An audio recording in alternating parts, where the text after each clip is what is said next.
Okay, so this is the last event of our season, and then we move into our summer traveling show.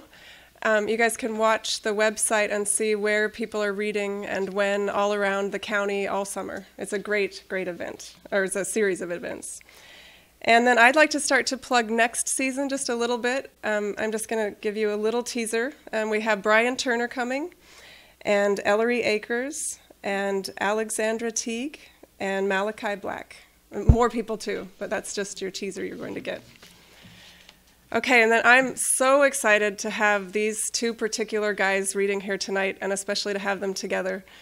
There's one thing that they have in common, which is they're both very funny, but they also have in common that their work is, it can also be very devastating.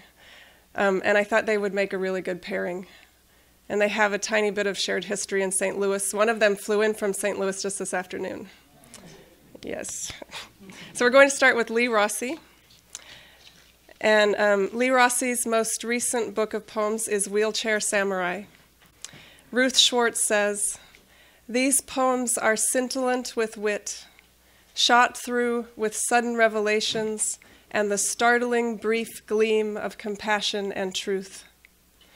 Like the crowd gathered around a suicide in Almost Icarus, Rossi keeps us, his readers, straining for a glimpse of that body, its imperfect beauty, as fragile as our own." Among his previous collections is a book called Ghost Diary. A staff reviewer and interviewer for the online magazine Pedestal, his poetry, reviews, and interviews have appeared widely in Poetry Flash, the Beloit Poetry Journal, Poetry East, Chelsea, and elsewhere. Welcome, Lee Rossi.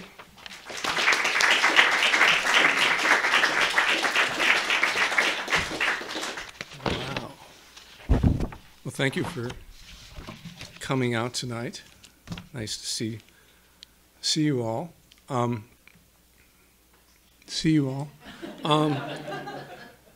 I wanted to mention that the two extant books, I have a book that has been remaindered. My two extant books are on special sale tonight. Normally listed for $15, they're $10 each, and that's for everybody in the audience.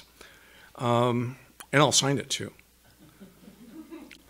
First of all, I want to thank Francesca for inviting me and the Marin Poetry Center for inviting me here. You know, this is an august place. You know, I feel surrounded by not just the wealth of your attention, but by all the wealth, you know, that Mr. Falkirk amassed over the years. I also like to thank Richard Newman for suggesting me as his co-reader. I just met Richard last year in St. Louis, which is where I grew up originally, but got out of there as quickly as I possibly could. I've known and admired Richard's work as the editor of River Styx, which you should all probably know, for many years, but it wasn't until recently that I learned what a kind of scintillant and idiosyncratic poet he is. And so it's a delight for me to be able to read with him this evening. Secondly, let me just warn you really quickly that I'm going to do something a little different than I normally do, which is to read poems from my books. Of course, nobody's ever really accused me of being normal, so I'll kind of let that pass. Francesca, I think it's your fault. She sent a poem around recently that appeared many years ago in The Sun, and if you don't know The Sun, you probably should. I like to think of it as the poor man's Atlantic Monthly. No ads, but it's got all the things you expect from a really penetrating, thoughtful literary magazine. You know, the interviews, stories, personal essays, and the occasional poem as well. So I've been in The Sun a few times, and I thought I'd dig up a few old pieces from that, including, first off, the very first piece that appeared in The Sun many, many years ago. This is a prose poem about my sister, and takes place in the Midwest, where we grew up. I grew up in St. Louis, the suburbs. My sister hates the poems, And I think it has something to do with the title. I called it Janet, which is her name, the cow. Janet the cow.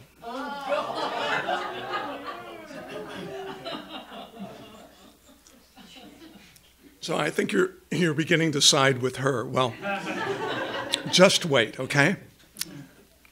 They're all gone now. But when I was a kid, there were cows all around my house, even though we were only 12 miles from downtown. Half the kids I went to school with, their parents owned cows, even my own parents. A dozen cows penned in the field across the street behind my dad's saloon. Big brown cows with white faces and large, sad eyes, and long eyelashes, longer even than the ones my mom kept in her top dresser drawer. One of the cows I named after my sister, Janet the cow. My sister didn't like that. She thought that in some obscure way I was calling her a cow, which I was, but there was more to it than that. Standing at the electric fence, two thin wires strung between white ceramic spools, afraid of getting shocked, I loved to watch Janet the cow licking the huge block of salt my father had dropped in the middle of the field. I loved to watch her pick her way among the cow pies and nibble the grass and clover. At times, she'd draw near the fence and raise her head to stare at me, and I'd stare back, neither of us knowing what to make of the other, but each comforted somehow by the other's presence. One day I came home from school and the cows were all gone.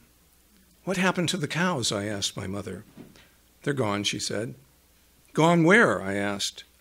"Your father sold them to the slaughterhouse," she said matter-of-factly, as if telling me I needed a haircut or to wash my hands for dinner. For months after that, I couldn't eat a hamburger without wondering whether this one was her or that one. It wasn't that I loved the cow more than I did my sister. Being the boy that I was, I couldn't love my sister, so I loved the cow. I could stand and watch the cows, watch how they took the heat and the violent rains and the flies and the muggy mist, and not feel sorry for them like I did for my sister and myself. I hated that. On a whim from my father, the cows had all been killed. I had been as powerless to protect them as I was to protect my sister. My father would never love her. She would never be his pet. She would never dance on his arm in love with that image of herself, the woman she might have become, a woman loved by men.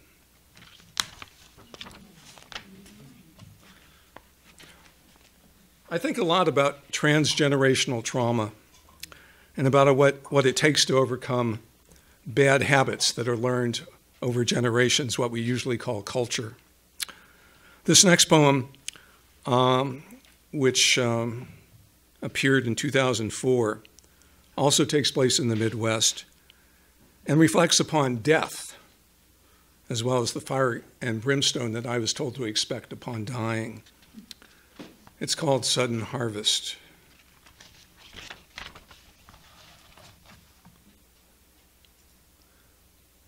One August, bagworms lit my father's evergreens like Christmas lights, thousands of gold cocoons. Simple materials, needles, and something like spit to hold them together. He told me to get outside and pick them off the bushes. Looking back, I see myself standing there, hesitant, a tin pan dangling in my hand. What was I thinking? The nuns at school were always reminding us of the pains of hell, the fire, the darkness, the worms that ate but did not consume the sinner. Or maybe I was thinking about my aunt and her beautiful cherry box, cushioned by velvet on all sides. The worms would be halfway through the wood by now. In less than a year, there'd be nothing left but bones. When my father came out to cut the grass, he yelled at me, I remember that, above the roar of the mower. So I started in, the heat like a fur coat turned inside out, the sweet smell of clipped grass, the choking smoke. The pods were sticky, prickly.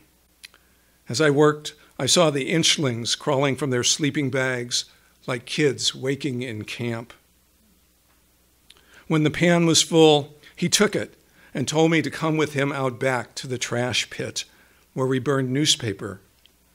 I loved watching each sheet as it blackened, curled, and revealed the unburnt page underneath just before it caught.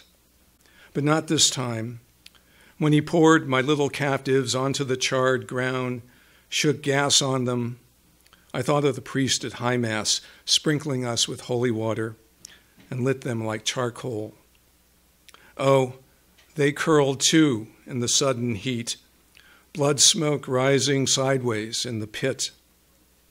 What must he have thought, seeing me staring, fists clenched, the moisture boiling from my cheeks and eyes, trying to read that fiery script?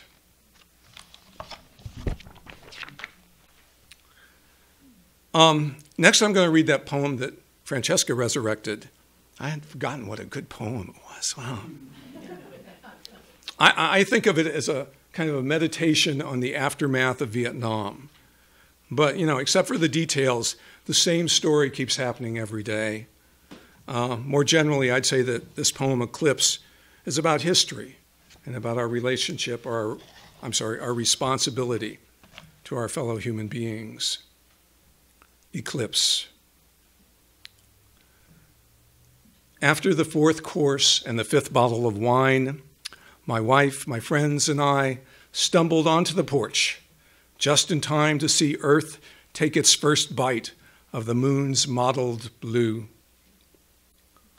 Somebody said the full moon always reminded him of a guy with bad acne. Tommy Lee Jones, perhaps.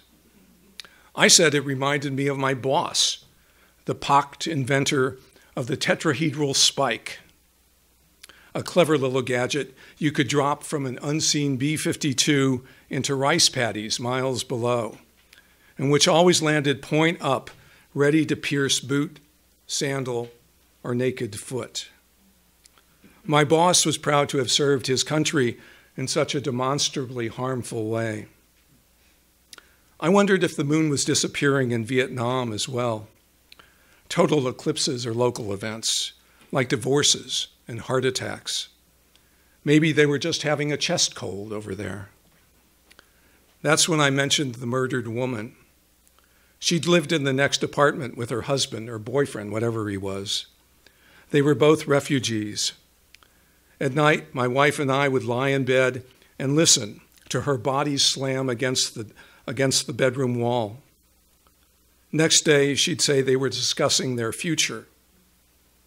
I heard my wife telling about the murder, things that the police want to know, who gave him the gun, how he tracked her down, why we didn't report the beatings. Not why it's easier to see the big picture, millions of kilotons, millions of casualties, or why when you're that close to suffering, you often look away. The dance of planets continued until the eclipse was full. The darkened moon didn't look like cheese anymore, or someone's cratered face, but like an innocent rock hurled from who knows what distance at some unsuspecting target. Okay. So that's something of my past. Now I'm going to pivot into the present, more or less. Of course, like most poets, I'm obsessional. You all know that word. I find it impossible to let go of old themes and ideas and motifs.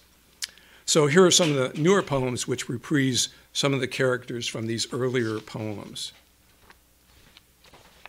I don't have time to read that one, but I'd love to. Richard, this is for you. I'll start with another one about my dad. My dad was a bartender a lot of his professional life. And before that, he'd been a boxer, a professional tough guy. This poem is called Missouri Roll. Missouri Roll. And for those of you not from Missouri, a Missouri Roll is a fat roll of $1 bills wrapped in a 20. The idea being to impress people that you just happen to run into at a bar, okay?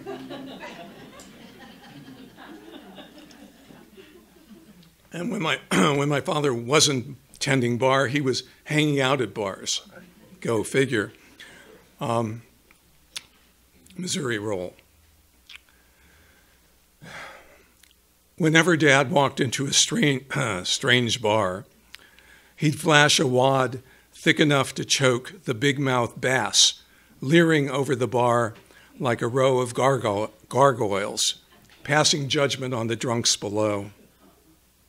A roll of ones wrapped in the thin blanket of a 20 and snugged with a burly rubber band. What was he thinking? That the locals would be impressed?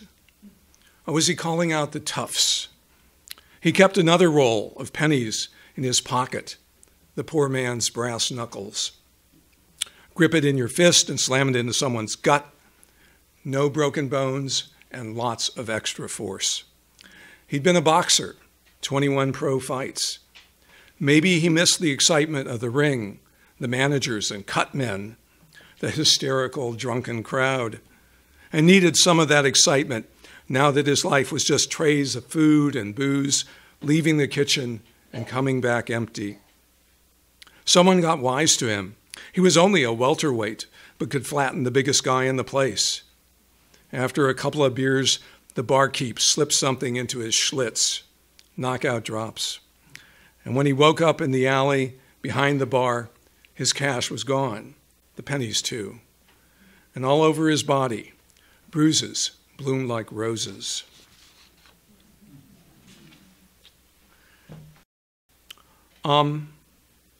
This next poem, called Man with a 5-Year Plan, is about another tough guy, in this case, Joseph Stalin, Uncle Joe. For many years, the leader of the Soviet Union and one of history's great mass murderers. Actually, I see a lot of similarities between my dad and Uncle Joe. I mean, after all, they were on the same side in World War II. Man with a 5-Year Plan. I love Uncle Joe.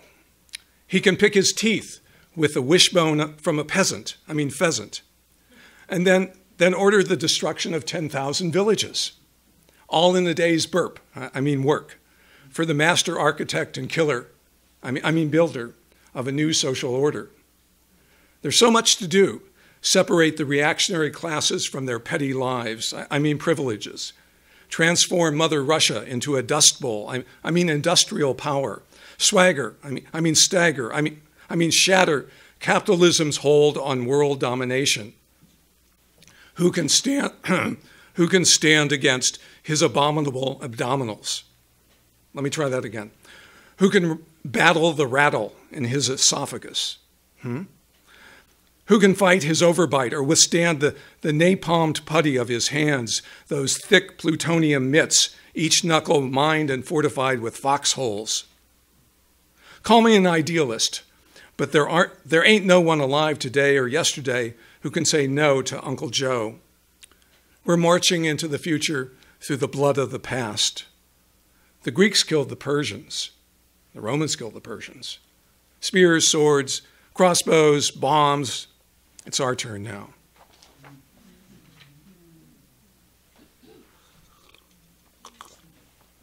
Okay. Next poem. I only have 2 or 3 more.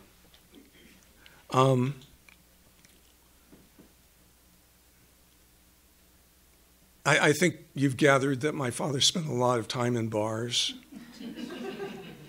And this, I'm not given to that unless it's a wine bar, usually. But I imagine myself as someone who grows up to be someone like my father. This poem's called Lip Service, and it was inspired by Kim Adonisio, whom you all, I'm sure, know. She has a series of what she calls barroom ballads. And the only difference between this poem and her poems I had to change the sex of the speaker. And instead of being addicted to booze and sex, my speaker is addicted to booze and cigarettes. because when you're a guy, sex is somewhat harder to come by, just on the spur of the moment. Well, I mean, maybe I'm wrong, I don't know.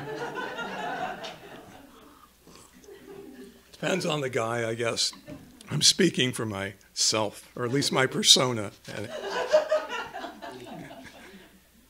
Lip service. Our little crowd of smokers huddles under the awning outside the tattletale room.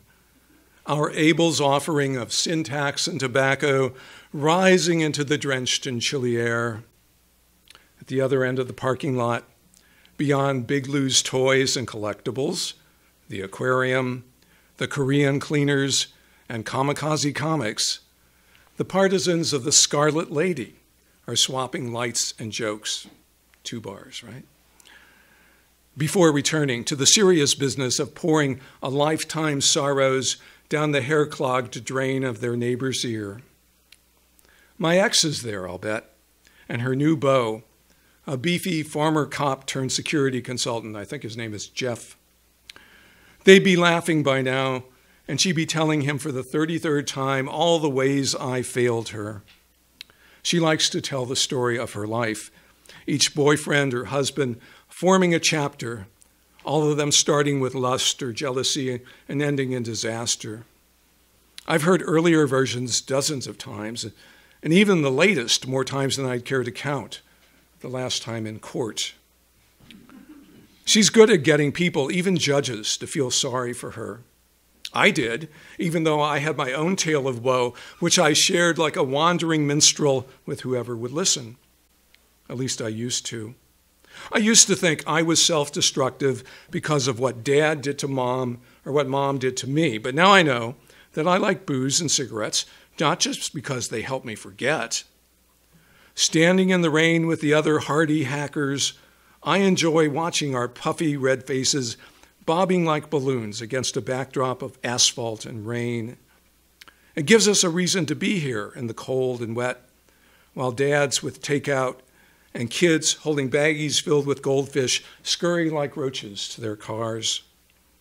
Nothing's better than that last puff when the nicotine is densest and you can almost feel the glowing tip sear your lungs, holding it in as you crush the butt into a grimy paste and head back into the bar.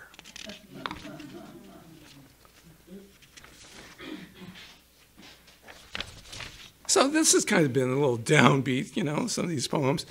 So here's something a little lighter, before I close. This is a prose poem. I'm sorry, I know they call that a genre, but it's just copping out as far as I'm concerned. But I do it anyway. I do it too. Amandatory is the name of the poem, and it's a portmanteau of mandatory and Amanda. So Amandatory is the poem. I met Amanda sketching a panda at the National Zoo. It was a bitter cold morning, colder than it ever gets in the mountains of China, where the panda's ancestors lived. But the panda seemed happy enough, chewing bright green bamboo grown especially for her somewhere beyond the capital's sprawling suburbs, and rushed to the zoo. If the panda had any idea of the immense effort spent on keeping her alive, she would probably have dropped dead of shame. Amanda was so absorbed in her drawing that she didn't notice me admiring it. It was the living panda, that was clear, but cobbled together from other images, a long-distance tractor trailer, nuclear power stations, storefronts, and national monuments, creating this panda mosaic whose form and texture was pure panda. Amanda herself, I now saw, was similarly composed of disparate elements: liquid aspirin, hair dye, tooth whitening gel, and thousands of other products the panda's grandparents had never imagined. But then so was I. A remarkable unlikeness, I said, breaking the ice, warm air rushing from my mouth. She looked up, looked at me, then back at the drawing, as if trying to incorporate what I had just said into it. "Would you like me to do your portrait?" she asked. "The rest, as they say, is story."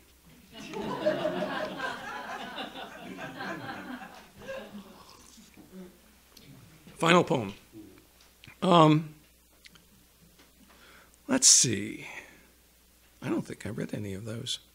Well, once upon a time I lived in Germany, a very happy 2 years in which I could pretend to be, someone from California, where I just moved 6 months before, someone from California dropping in on, the poor benighted Germans who were trying their hardest to be hip and cool and Californian. So it was very easy.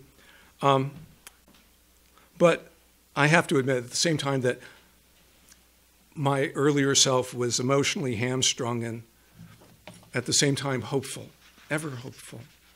And I think that's what I want to leave you with, is that sense of being emotionally hamstrung but ever hopeful. It's called Naked.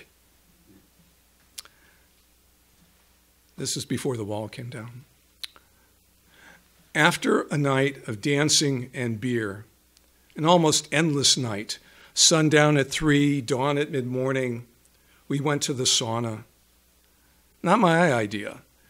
And even though it offered a chance to see the women naked, I had no desire to let others gaze at me. But still I went. Don't ask me why. I couldn't face my empty room or what I'd bring to that cold and functional space. I was an asteroid flying through the vastness of my life, all interactions at a distance. It was that or catastrophe, wasn't it? After showers, we met in a large, warm pool, staving off drunkenness with the crawl or breaststroke, the bodies pink and pale, muscles loose now after the cold. The sauna next, dry heat sucking moisture from lips and nose, and then the hot tub, breasts floating like aquatic potatoes, penises wagging like tube worms. By now, the beer had leached from our pores, and what was left was a warmth, something like love. And yet we weren't done, but like our Neanderthal elders, we shuffled past a heavy wooden door and onto the garden porch, its railing heaped with snow. It could have been 25 or 30 degrees, but in the glow of our common bravery, we forgot the cold and listened to the silence gathered placidly above us, snow sifting out of the dark like sugar onto shoulders and hair. Thank you.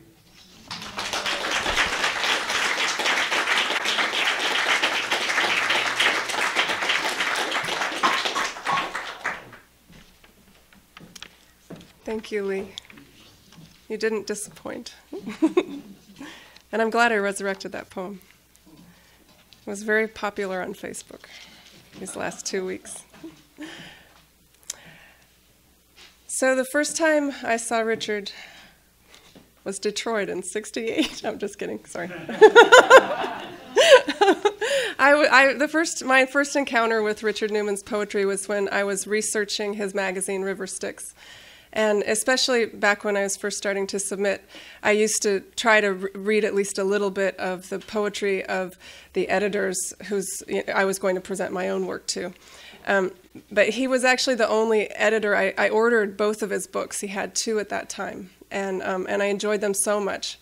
And then I got to meet him finally. It was in Seattle last year at the AWP conference. And so I was so excited to be able to invite him. And so now this is the part that will be a lot smoother because I'm going to read it. Richard Newman's new book of poems is all the wasted beauty of the world. George Bilger says of it, Newman's poems, with their formal lapidary precision, their indelible portraits of life in the cheap bars, back alleys, and rough-hewn edges of the Midwest, surprise a hunger in us for a language larger, wilder, and unabashedly loftier than daily speech. Lee said earlier that he thinks of Richard as a hillbilly formalist. Redneck. Oh, I'm sorry. I thought it was hillbilly. George said it better. Richard's two previous collections, which are also lovely, are Domestic Fugues and Borrowed Towns. His poetry appears widely on Garrison Keillor's radio program, Writer's Almanac, in Best American Poetry, and elsewhere. He lives in St. Louis, where he reviews books for the St. Louis Post-Dispatch, edits River Styx, writes plays, and plays in a junk folk band, the Charflies. And you guys got to hear some of his music before the reading. That's what we were playing. So here he is, the multi-talented Richard Newman.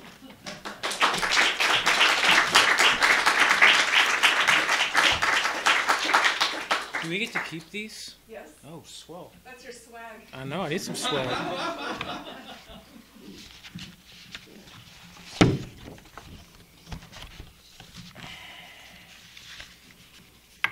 Well, let me say, first of all, is this too low? I'm tall. Okay, you can do it. All right. Well, thanks to the Marin Poetry Center for bringing me and Lee here.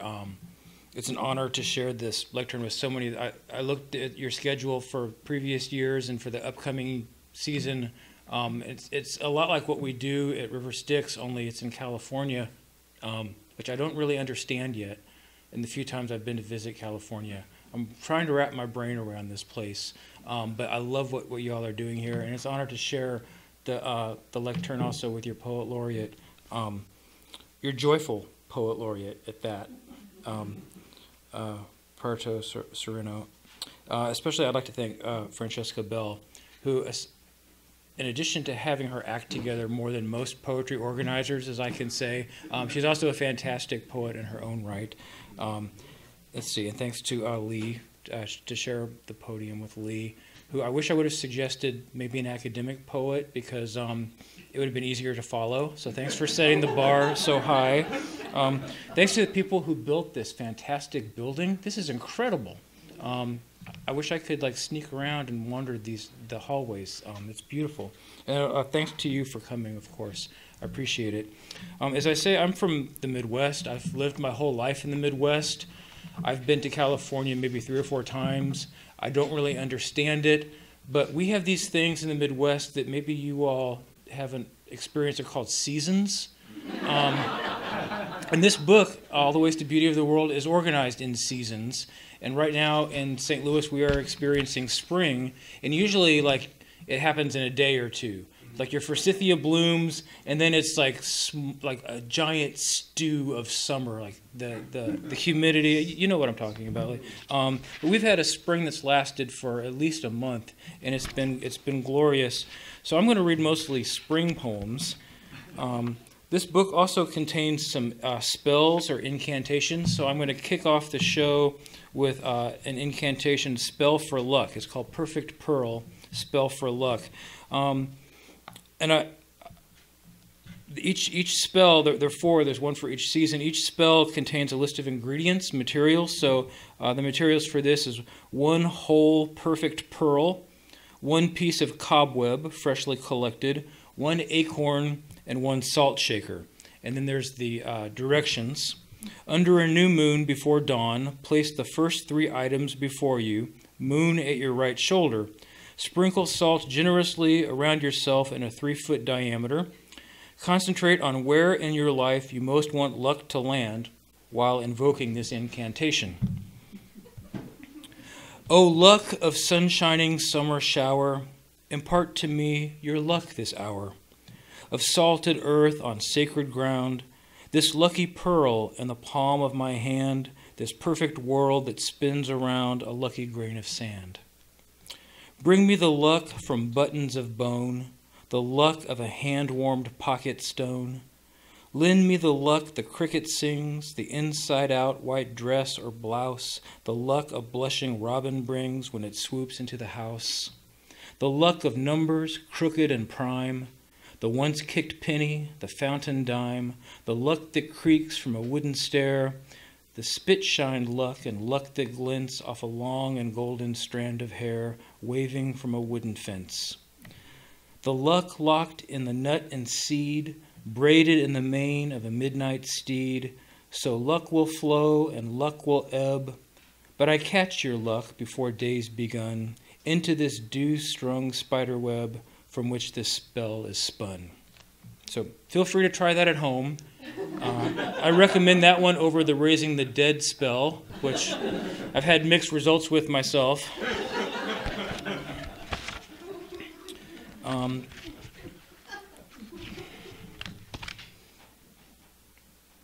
I don't write as funny as I used to. I don't know why. Maybe it's like the multiple divorces or something, or just...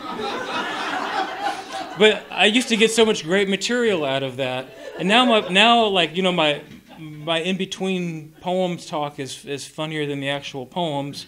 But this book is also made up of odes, and the whole point of this book is, as an editor, I read a lot of other people's poems, and then I teach a lot of people's poems, and after a while I got so tired of the self-absorbed narcissism, the relentless eye of poetry and poets, and I said, look at this world that we have around us.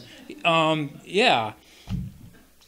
so I wanted to focus on the small, insignificant, overlooked things all around the world. And a friend of mine, after my last divorce, took me out eagle watching, and he likes to take me out of myself, so I'm not the self-absorbed narcissist that I am as a poet, right? And let's go see the great American pelican. So he's taking me and he's, look at these, Richard. They're soaring over the river. And what do I look at? I look at all the dead, rotten fish that have been pulled out to save the Missouri rivers. So this is an ode to those big, muddy Asian carp.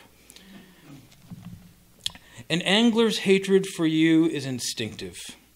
You've spawned and spread up every confluence, and here, below the Alton lock and dam, you litter broken concrete shores by thousands, yanked from your riverbeds and lined like missiles, some 6 feet long and some the size of loaves.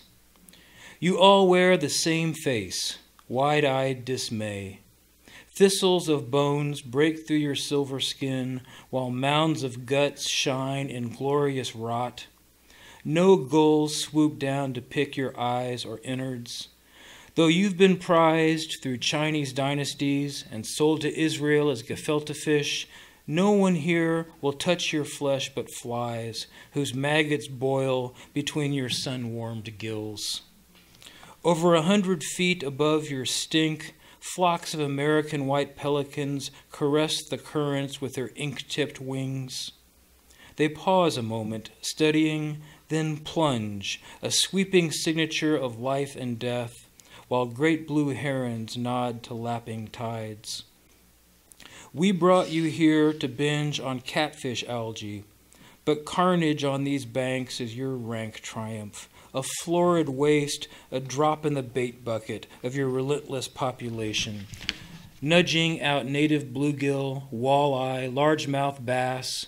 Your silver hordes gleam through our silt waters, propelled through dams, twisting round each bend to leap upriver and choke life at the source.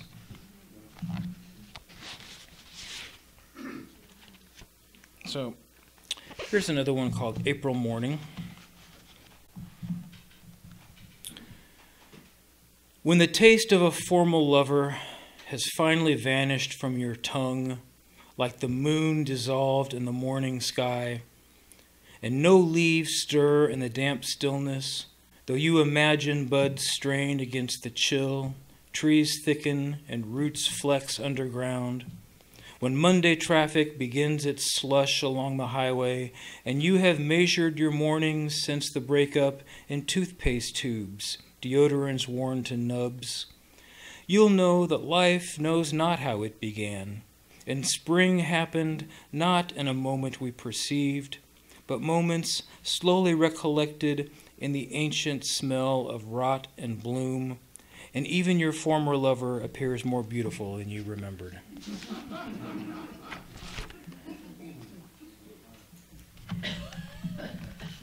So, this poem is so old, I wrote it before I was born.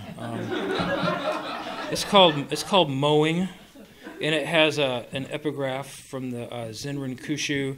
Maybe y'all have heard this before. It goes, sitting quietly, doing nothing, spring comes, and the grass grows by itself.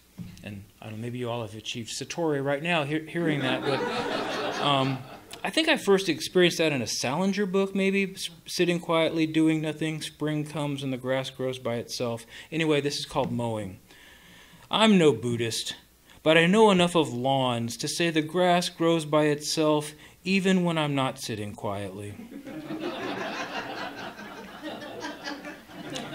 Take now, for example, I'm in a terrible mood, full of so much desire and April cruelty, I could wash away the Four Noble Truths.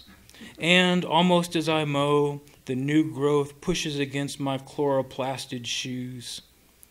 Even as a child visiting Virginia, I gazed down picnic-perfect battlefields and guessed that before the last cannonballs burst and the last dying soldiers cried their mothers' names into the air, the grass was already swarming back up the bloody hills as it now goes about its green business with entrepreneurial zeal, cracking sidewalks and disheveling my brick patio.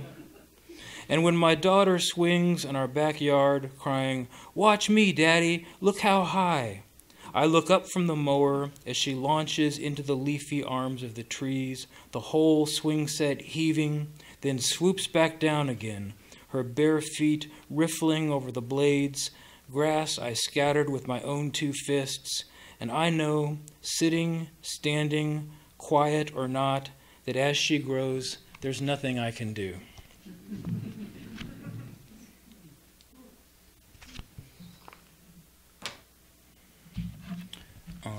Let's see. These are still, I don't know. I seem to either write spring poems or fall poems, either like rebirth poems or death poems. Usually I get them both in the same poem. As I did with this one, it's called While You Were Away. It was inspired by those Post-it notes, like when you're gone, they say, while you were away, ... and you're supposed to write what happened while you were away. This actually appeared in The Sun as well, so this is from my buddy Lee. The Sun, by the way, took out the ... because they didn't think they fit in the title, and that's fine. I'm glad it appeared in The Sun. It's a great magazine, but as soon as I had it in the book, I put those damn dots right back in there. Anyway, while you were away, ...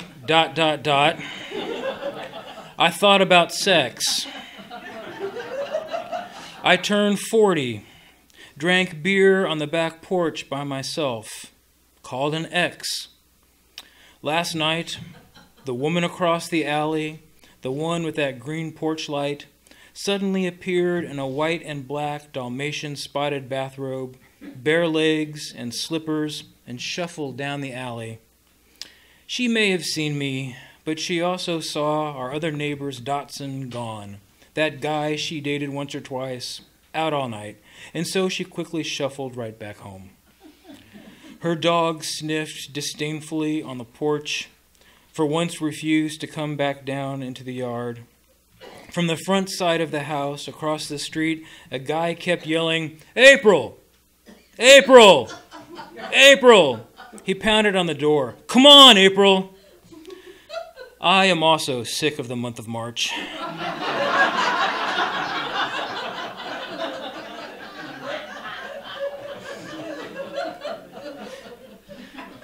See, I don't write like that anymore. The season sucks us out of houses, pulls us onto porches and down damp alleys. We keep testing our breaths against the cool night air. This afternoon, I made corn chowder, baked bread, roasted asparagus for that family of 3, the mother with ovarian cancer now for the 2nd time. Her 10-year-old daughter plays sweeper on the 4th grade soccer team. I wonder if the couple still has sex, and if they do, each time feels like the last. Tonight, the neighborhood is quiet. No dogs bark. Everyone must have been sucked back inside, maybe licking their wounds. Our neighbor's light still burns a fungus green. The roots begin to stir in the cold March rain. I feel like I've been 40 all my life. My daughter is at her mother's, and tonight you are so much further away than sleep. I finish another 6-pack, go upstairs, and crawl beneath the covers, shiver, naked. The dog's been on the bed, smelly but warm, the only warmth tonight, so I'll take it.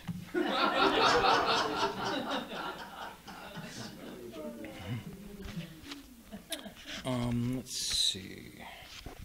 I know that it's hard hearing so many poems at once, especially back to back without a break, so I'm not going to read too terribly long. I do tend to write formal poems, apparently a redneck formalist at heart. And I had a friend that actually challenged me to write a free verse poem. She said, you used to write such good free verse poems. What happened to you? And I took that as a challenge. Like when everyone says, never write a poem with grandma in it, the first thing I want to do is go home and write a poem about grandma, right? And I tried writing a free verse poem, and then I finished it, and God damn it, it had 14 lines. And it was almost iambic pentameter, so I took a bunch of the lines out, and it was really awkward and choppy, but I thought, hey, you know, it's free verse. So this is it. It's called When Men Stopped Wearing Hats, When Women Stopped Wearing Gloves. But, you know, I'm bringing the hat back, and you're bringing the vest back, Lee. So anyway, when men stopped wearing hats, when women stopped wearing gloves. Little impulse, little nod, a little sweat drying on the brow. A woman's fingers strain to run through his hair like shy deer. He leans forward while she caresses the little coves where the hair recedes. Cells glide over cells, and all the other cells roar their approval. What more have they hoped for than this little dance, a little naked grace beyond the tug and bind of our stitches? All of this for us, that we may sit close in moonlight, restless as two strangers, exchanging our wild gifts, my head in your hands. So oddly enough, the woman that I wrote that poem about, I saw her on the plane today flying to San Francisco. I haven't seen her in 15 years. She pretended like she didn't recognize me or know me. And I don't blame her. I pretend like I don't recognize me either.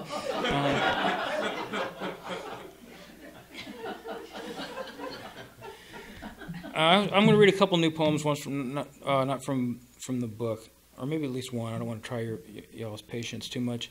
This is called The O's After the Silence, and this is from the Hamlet, Act 5, Scene 2, when it says, the rest is silence after Hamlet dies, and then it has O. Like, who's saying the O's? Where are they coming from? I don't know. It's been a mystery. So I thought I'd write a poem called The O's After the Silence.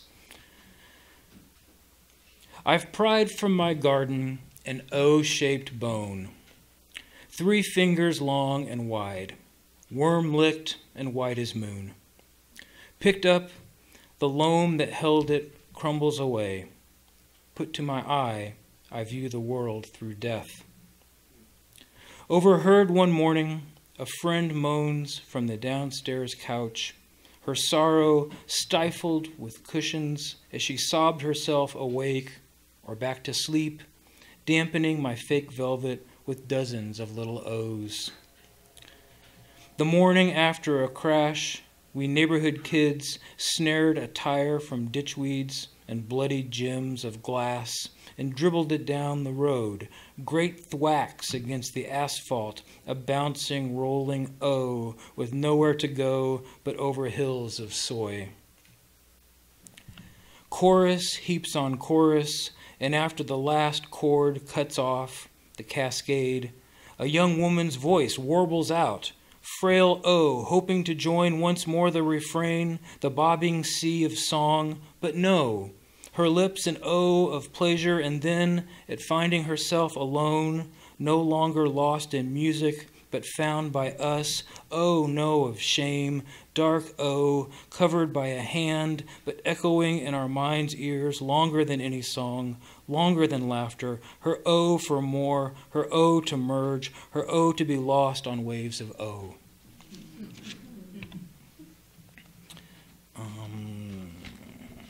I'm going to read a couple more. I was hawking this chapbook, giving free copies away for the first few people that bought this book. I think I got rid of them all. I don't think I have any more copies of this chapbook. But I started doing these light verse poems, and then I couldn't stop, and they were all going to dum to dum to dum to dum to dum to dum, right, in the hymnal style, like Emily Dickinson or the Gilligan's Island theme. And I had to finally stop writing for about a year just to break out of the dum to dum to dum to dum to dum to dum pattern. But this is called wee hours, and I do mean wee hours. Drunkenness shouts and staggers and thinks it is a riot, pinballing down our alley. Shame creeps nice and quiet. Drunkenness breaks beer bottles, slugs shoulders, and kicks cans. Shame keeps keys from jangling in her shaking hands. Drunkenness wants to burn, races to outlast the night. Shame sneaks up back steps before the morning light. While drunkenness loves to fight, heedless of who or when, shame fights not to love and vows never again. Drunkenness loves self-pity, heard in his howls and moans. Shame also loves self-pity. She laps her wounds alone. Drunkenness saturates fences. He pisses, never pees, while shame perches on toilets, her head between her knees. Though drunkenness and shame both start at our corner bar, both come down our alley. Neither gets too far. As much as I love drunkenness and ruining my own name, tomorrow we rise early. Tonight, please give us shame. So, Light Verse for Dark Times is the title of that chapbook. I'm just going to read a couple more here.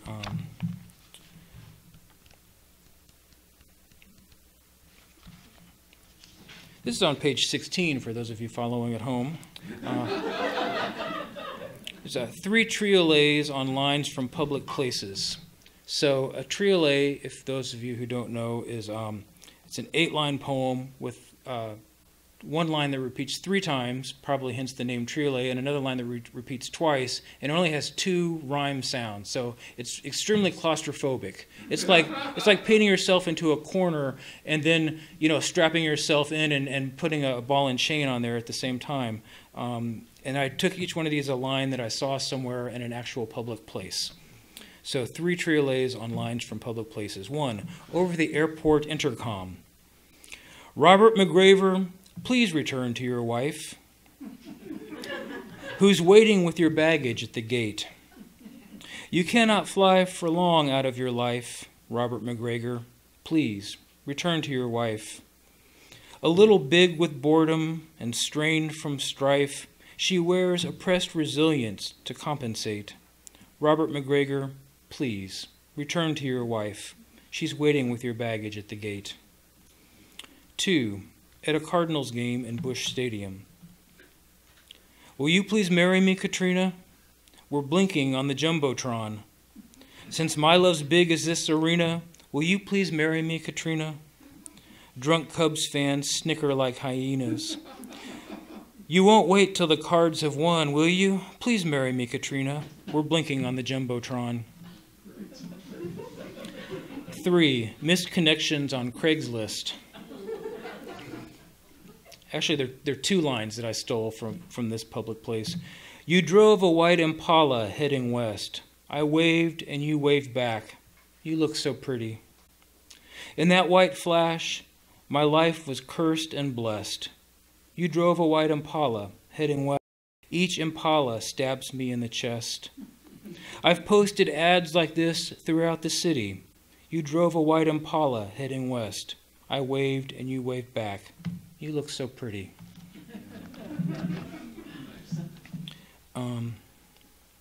I'll read one more. I don't want to try y'all's patience. I know a little poetry goes a long way. This is called Bricks. This is a fall poem, but it's also a St. Louis poem. Bricks. Tennessee Williams called St. Louis bricks the color of dried blood and dried mud. I'm going to start over. Dried blood and mustard is the quote. Tennessee Williams called St. Louis bricks the color of dried blood and mustard. Never revisited this city once he'd left. But we can't resist fall evenings here, walking down damp brick walks by stacks of bricks arranged into these graceful 2- and 3-story Victorian homes. September rain in streetlight silvers the cypress needles, scatters new dimes among the nuisance alley mulberry trees. Ripe wet clay and newly moldering leaves greet us at every block, and the air is thick with the sense that all of us, even transplanted and disappointed, must find something to love in where we live, if only for an evening. We cross the highway to the neighborhood we left last year, decide to take a look at our old house, spy on the new neighbors. The Japanese maple waits out back, its leaves a crowd of burgundy hands waving hello. We never liked the couple who bought our house and made the transaction petty, rancorous, but we had no idea they were so heartless until we saw the huge forsythia gone. That old bush, almost as old as the house, 100 years, grown the size of a school bus, blazed up each spring in one brief moment no one happened to be watching, tongues of yellow fury shooting through the wrought iron fence. Days later, it wilted, sodden with itself, a litter of petals curling in the sun. And looking at the barren earth and stump, once home to generations of alley cats, I stand in the vacant lot across the street and consider heaving one St. Louis brick through our old home's front window. Not even TV blue, but shuttered now, light tight. Not from a sentimental loss of the past or trespasses on what were once our joys, but for all the wasted beauty of the world. Thanks. Appreciate it. Good evening.